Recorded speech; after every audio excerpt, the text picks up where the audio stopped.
In the event of an emergency, a member of the flight crew shall direct you to the nearest exit. Abby Capshaw shifted nervously in the narrow confines of her tiny window seat.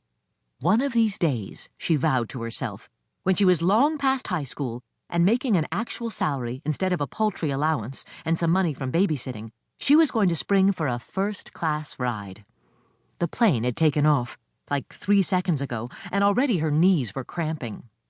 Normally, Abby would be paying attention to the announcements that the captain was making over the loudspeaker, or craning her neck to see the flight crew's safety demonstration.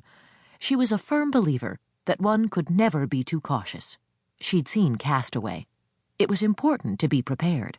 And Abby was nothing if not the responsible type. She was spacing now for 2 very specific reasons.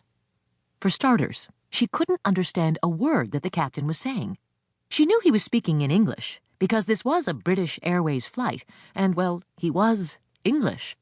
But she had quickly discovered, with no small amount of dismay, that apparently a British accent was actually kind of tough to decipher in any context other than a Hugh Grant movie.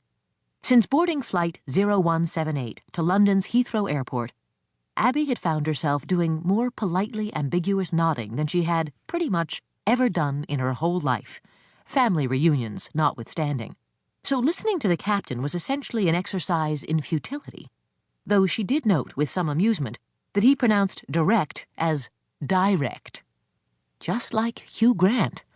The other reason that Abby was slightly less concerned than usual about hearing the announcements had to do with why she was on this plane to begin with. The whole responsible type thing. As in, she was tired of it, and she was looking for a change.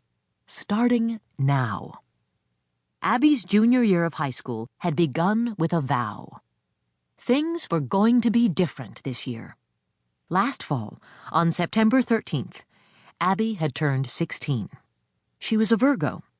Normally, she didn't pay all that much attention to things like horoscopes and the zodiac. But her best friend Danny Schumacher was a huge believer in it, and as such, kept Abby well informed on the subject. According to Who Do the Stars Think You Are, a dubious source in Abby's humble opinion, being a Virgo meant that Abby was a hard-working, dedicated personality who wants perfection in all you do, because you are very organized. You make the perfect party planner. In other words, totally boring. Except for that party planner thing, which didn't so much apply to her life. Though one time her principal asked her to put together a casual going-away thing for her English teacher.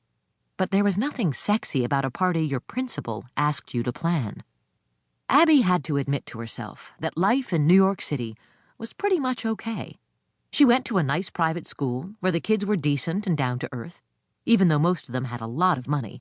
Definitely more money than she had. Well, technically, more than her parents.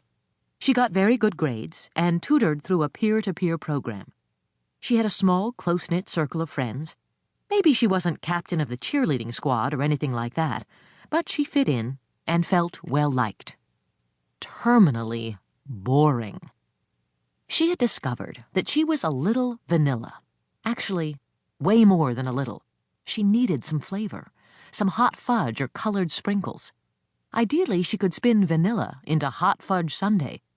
The goal had been to put the plan into action over the course of junior year. But things hadn't quite worked out the way Abby'd planned. Her parents were completely overprotective of her. Not that she'd ever given them reason to be. So unfair. Making her stay home most Friday nights for family time and forbidding her to date until she was 17. 17 was ancient. 17 was senior year. By then, everyone in school would have paired off, and she'd be lucky to go to the prom with her cousin Jeff. Clearly, that was out of the question. Things had to change, and fast. Biscuits? Abby felt a tap at her arm, and looked up to see a cheery blonde flight attendant beaming away at her. "Huh?" she asked. "Biscuits, love. A package." Abby peered at the plastic package, trying to decipher what was inside. It was definitely something of the edible variety, that much was for sure. But as a general rule, she liked to have a vague sense of what she was eating before she dove in. Then again, she was sort of hungry. She nodded and took the snack. If nothing else, It was a crash course in British culture. Something to drink? Abby shrugged. Water? Certainly. Fizzy or still? Tap. Plain.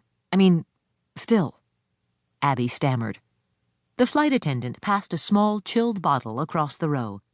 Abby took her drink and placed it down on her tray, then ripped open the package of biscuits.